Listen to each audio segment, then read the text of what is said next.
Sepeda motornya hilang di parkiran minimarket di Jalan Robani Kadir, Kecamatan Pelaju, Palembang. Korban Bertan Putra Perdana datangi sentra pelayanan kepolisian terpadu Polrestabes Palembang. Bikin laporan polisi sambil bawa bukti video rekaman CCTV. Nah ini noh.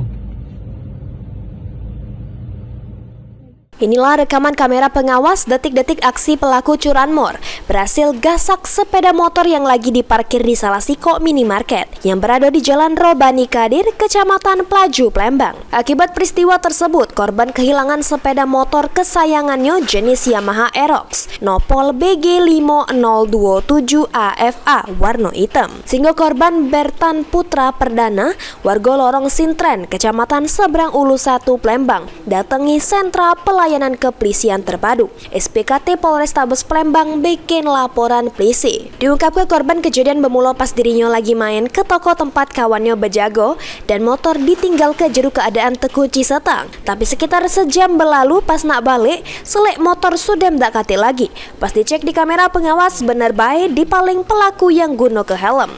Awalnya itu main ke toko kawan. Oh lumayan, duduk di belakang itu.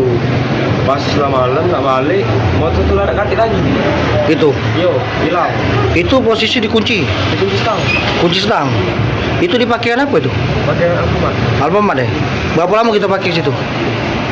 Sejaman lah dari masuk dulu. 1 jam. Lihat motor tidak ada lagi itu. Lagi pas keluar. Kita lihat CCTV. Ada pelakunya. Itu Yo. Berapa orang itu? 1 orang yang terlihat. Motor apa yang hilang? Aerox 2020. Laporan sudah diterima petugas piket SPKT, selanjutnya bakal ditindaklanjuti Satreskrim Polrestabes Palembang. Sama korban berharap pelaku bisa cepat ditangkap sehingga motornya balik lagi. Heri Wahyudi, PAL TV.